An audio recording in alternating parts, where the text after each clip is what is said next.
নমস্কার বন্ধুরা, কেমন আছো সবাই? আমিও ভালো আছি। সবাইকে জানাই শুভ পঞ্চমী। আর এবারের পুজোটা আমাদের একটু অন্যরকম। এবারে দূরে কোথাও ঠাকুর দেখতে যাওয়ার ব্যাপার নেই, কারণ তন্নির বাবার সাথেই যাই, মানে আমার হাজব্যান্ডের সাথে। কিন্তু এবারে যেহেতু শাশুড়ি মা খুবই অসুস্থ, হসপিটাল থেকে ফিরেছেন, মহালয়ার আগের দিনই ফিরেছেন এবং খুবই অসুস্থ, তাই এবারে আমরা ঠিক করেছি আমি আর আমার মেয়ে এবারে একটু পাড়ার ক্লাবে একটু প্যান্ডেলেই বসবো। আর আয়া দিদি থাকেন, তবে আয়া দিদি তো সন্ধেবেলা চলে যান, আর আমার শাশুড়ি মাকে একলা একদম রাখা যায় না। তো সেই কারণে তন্নির বাবা অফিস থেকে ফিরে এসে মায়ের কাছে থাকেন, আমি আর তন্নি একটু প্যান্ডেলে বসবো হয়েছিলাম। তো এখানে বেরিয়েছে, দেখো আমাদের পাড়ার পুজোর প্যান্ডেল। বাড়ি থেকে বেরিয়েই, মানে আমার বাড়ির ছাদ থেকেই দেখা যায়। তো এখানেই ভাবছি এবারে পুজোটা একটু বসে কাটাবো, সন্ধেবেলা আরতি দেখব। আর এখন বাজে রাত্রি 9টা। তন্নির বাবা হসপিটাল থেকে তন্নির বাবা অফিস থেকে ফিরে একটু নার্সিংহোমে গেছিলো ডাক্তারের সাথে মায়ের ব্যাপারেই কথা বলতে। তো কথা বলে বাড়ি আসলো প্রায় 9টা। তারপরে 9টার সময় আমি আর তন্নি একটু বেরালাম। বেরিয়েই যে আমাদের পাড়ার ক্লাবেই দেখো একটুখানি ঠাকুর দেখলাম, দেখে যাচ্ছি একটু ওষুধের দোকানে। আর ওষুধের দোকান থেকে একটু গঙ্গাধারে যাব। এইখানে গঙ্গাধারে যাওয়ার পথে একটা ঠাকুর পেয়ে গেলাম। এই আমাদের এবারের ঠাকুর দেখা। দূরে কোথাও এবার যেতে পারবো না। এই দিকে আর একটা ঠাকুর হয়েছে, তবে এই ঠাকুরটা মানে ইনকমপ্লিট, এখনও পুরোপুরি হয়নি, মুখ ঢাকা দেখলাম। এই যে চলে এসেছি গঙ্গার ধারে। এখানে একটু তন্নি বললো মা ফুচকা খাবো, তোকে ও আমি দুজনেই একটু ফুচকা খেলাম। এবার বাড়ি চলে যাব। 9টায় বেরিয়েছি আর এখন ওই 9:30 বেজে গেছে। এই যে আমরা বাড়ি ফিরছি। আর যেহেতু আবার বাড়ি গিয়ে মাকে খাওয়াতে হবে, মা তো এখন আর নিজে খেতে পারে না। তো আজকের মতো বিদায়, টাটা। শুভ মহাষষ্ঠী। চলে এলাম আবার পরের দিন। এখন বাজে রাত্রি 8টা। আর আমি আর মেয়ে আজকে দেখো নতুন জামা কাপড় পরেছি। তো নতুন জামা পরে এখন আমরা অবশ্যই ঠাকুর দেখতে যাচ্ছি না, যাচ্ছি একটু আমাদের পাশের পাড়াতে। তো আমাদের ক্লাবের এই যে পাশ দিয়ে যাচ্ছি, পাশের পাড়াতে যাচ্ছি তার কারণ ওখানে একটা পুজো প্যান্ডেলে তন্নির নাচের স্কুলের প্রোগ্রাম আছে। এইবার তন্নি যেহেতু এবছর মাধ্যমিক পরীক্ষা, তাই এবছরে ওর কোনো প্রোগ্রাম আমি আর কি রাখিনি। তো কিন্তু ওর নাচের স্কুলের মেয়েরা করছে, মানে ওর তো বন্ধু সবাই, তো ওর বন্ধুরা নাচ করছে, ও তাই বলছে মা চলো একটু নিয়ে চলো, দেখতে যাব। তো তন্নির বাবা আছে মায়ের কাছে, আর আমি আর মেয়ে এখানে এসেছি আমাদের এই পাশের পাড়াতে, বেশি দূর না, একটুখানি পথ। তো এখানে এসে দেখছি এখানে আরতি হচ্ছে। তো আরতির পর এখানে প্রোগ্রাম শুরু হবে। আজ স্টেজে দাঁড়িয়ে আছে তন্নিরই নাচের স্কুলের আন্টি পল্লবী চ্যাটার্জি। মানুষ হিসাবে খুবই ভালো মেয়েটি, এবং আমার মেয়ে তো খুব ভালোবাসে ওর আন্টিকে, তাই এসেছে এখানে আন্টি এবং ওর বন্ধুদের প্রোগ্রাম দেখতে। এখানে সম্বর্ধনা জানানো হলো, এরপর আর কি আন্টি এবং তার গ্রুপের নাচ শুরু হবে।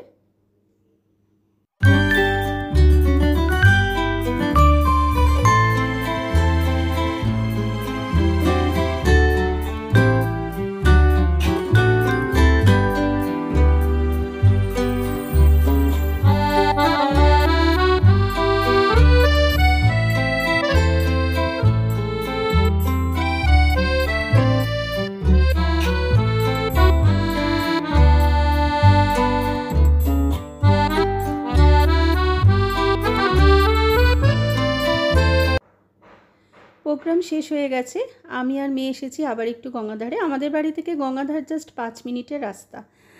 আর এই সেই গঙ্গাধার যেখানে প্রতি বছর মানে দণ্ড মহোৎসব মেলা, চৈতন্য মহাপ্রভুর বা চিরের মেলা যেটাকে বলে, সেই মেলা হয়। তো গঙ্গাধারে এলাম। মেয়ের তো ঘোরা হচ্ছে না কোথাও এবারে, আর বাবার সঙ্গে থাকলে আমরা দূরে কোথাও যাই। তো বাড়ি ফেরার পথে এখানে একটা ঠাকুর, এটা একটা পুরাতন বাটি বলে, এই ঠাকুর বাড়িতে ঢুকে একটু ঠাকুর দেখলাম। চলো, ষষ্ঠীর দিনটা শেষ। শুভ মহাসপ্তমী। রাত্রির 8টার মতো বাজে। আর দেখো আমরা রেডি হয়ে কোথাও যাচ্ছি না ঠাকুর দেখতে, এই পাড়ার ক্লাবেই বসবো। এখানে একটু সন্ধ্যারতি হবে, সন্ধ্যারতি দেখব, কিছুক্ষণ বসে আবার চলে আসব। কারণ 10টার মধ্যে 10টার আগেই বাড়ি ঢুকতে হবে, কারণ মাকে রাত্রিবেলা খাওয়াবো। আয়া দিদি তো সন্ধেবেলা চলে যান, তো তারপরে যা কাজগুলো আমি করি আর তন্নির বাবা মায়ের কাছে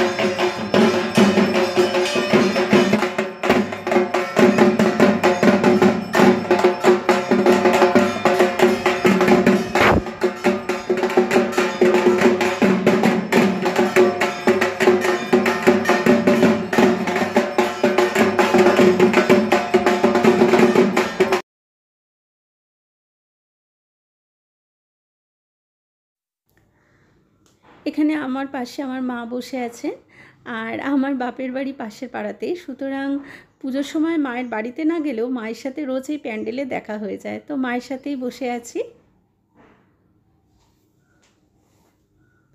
এখানে আরতি শেষ হয়ে গেছে, এরপরে একটু কুইজ কম্পিটিশান হচ্ছে, তো সেটাই বসে বসে দেখছিলাম। এখনও 10টা বাজেনি, 10টার আগে আমি বাড়ি চলে যাব। আজকের মতো শুভরাত্রি।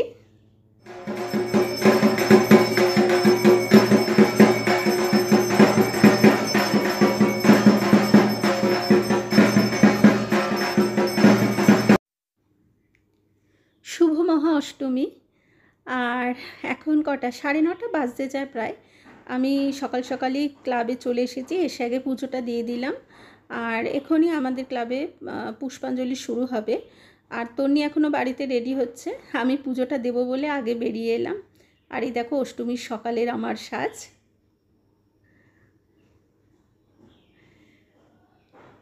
তো মেয়ে যেহেতু আমাদের বাড়ির কাছেই, সুতরাং মেয়ে রেডি হয়ে একাই চলে আসবে। এখানে ক্লাবে অলরেডি অনেক লোকজন চলেও এসেছে, সবাই পুষ্পাঞ্জলি দেওয়ার জন্য। যেহেতু আমার বাপের বাড়ি আর শ্বশুর বাড়ি মানে পাশাপাশি দুটো পাড়া, তো শ্বশুরবাড়ির দিক থেকেও এটাই আমাদের পাড়ার পুজো, আবার বাপের বাড়ির দিক থেকেও এটাই আমাদের পাড়ার পুজো। সুতরাং একদম যবে থেকে আমার জ্ঞান হয়েছে তবে থেকে এই ক্লাবের সঙ্গে আমি মানে এমনভাবে জড়িত। আমরা যখন ছোটো ছিলাম এই ক্লাবে গিল মানে পিটি, নাচ গান এইসব হতো, সেই সবও করেছি। সুতরাং এই ক্লাবটার সঙ্গে আমার যেন একটা আত্মার সম্পর্ক আছে। হ্যাঁ, তো মনটা মানে দুর্গাপুজো এলেই মনটা মানে আনচান করে, চলে আসি ক্লাবে। অঞ্জলি দেওয়া হয়ে গেছে, আর এই হচ্ছে আমাদের অষ্টমীর সকালে ব্রেকফাস্ট। দুপুরবেলা এখন কটা 1:30টার কাছাকাছি বাজে, আর আমি দেখো আবার স্নান করলাম। বাড়ি এসে ওদেরকে সবাইকে ব্রেকফাস্ট দিলাম, দিয়ে রান্না করলাম, অল্প করেই করলাম কারণ পুজোর সময় ঠাকুরের ভোগও আসে ক্লাব থেকে। তো তারপরে আবার স্নান করলাম, স্নান করে রেডি হলাম, কারণ এখানে সন্ধি পুজো, দেখো আমার মাও বসে আছে এখানে। সন্ধি পুজো শুরু হবে এক্ষুনি, আর সন্ধি পুজো যেহেতু আমার উপোস আছে, তো সেই কারণেই রান্নাবান্না করে আরেকবার স্নান করে নিয়ে এলাম। চলো আমাদের ক্লাবের সন্ধি পুজো আমার সাথে তোমরাও দেখো।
চলে এলাম সন্ধ্যাবেলা।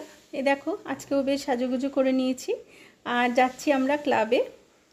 কারণ এখন তো এই বছরটা দূরে কোথাও তো যেতে পারবো না ঠাকুর দেখতে, অন্য বছরে যাই।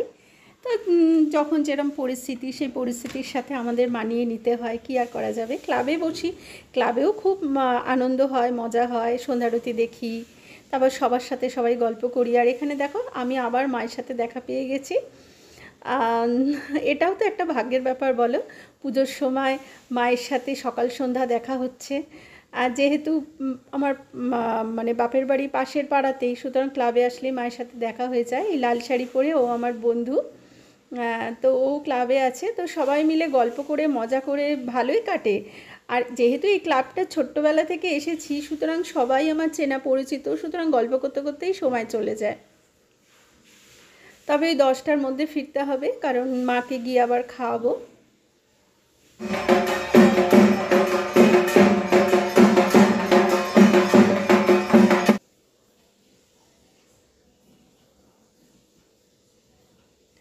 তন্নি এখানে আমার পাশেই বসে আছে, আর ও এবারে একটু দেরি করে করে বেরিয়েছে, কারণ সামনেই তো এই পুজোর পরেই ওদের টেস্ট, এবারে তোর মাধ্যমিক, সুতরাং নভেম্বরের শুরুতেই ওদের স্কুলের টেস্ট শুরু হয়ে যাবে, 2 তারিখ কি 3 তারিখ।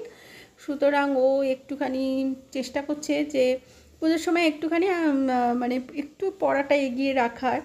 যদিও পুজোর সময় মন বসে না আর কোনোবারই, আমি কখনো পুজোতে ওকে পড়তে বসাই না, কিন্তু এবারে একটু বলছি যতটা পারিস একটু এগিয়ে রাখ, কি আর করা যাবে। আর তো চলো, আজকের মতো অষ্টমী রাত শেষ, আবার কালকে দেখা হবে নবমীতে। শুভরাত্রি, শুভ মহানবমী। চলে এলাম নবমীর দুপুরবেলা, দুপুর 1:30টার মতো বাজে। আর আমি আজকে দুপুরবেলা এখানে এসেছি তার কারণ এখানে এখন কুমারী পুজো হচ্ছে। প্রতি বছরের নবমীর দিনটাতে আমাদের এখানে আমাদের ক্লাবে কুমারী পূজা হয়। গত বছর জানো তো আমি কুমারী পূজা করেছিলাম, সেই ব্লগ আমি ছেড়েছিলাম। তো এবারে এই বাচ্চাটা হচ্ছে আমাদেরই এক ক্লাব সদস্যের মেয়ে আর কি, মিষ্টি দেখতে না। তো কুমারী পুজো দেখার জন্য এলাম। আর কুমারী পুজোর সময় আবার আলাদা করে বলি, ভোগারতি সব কিছু হয়।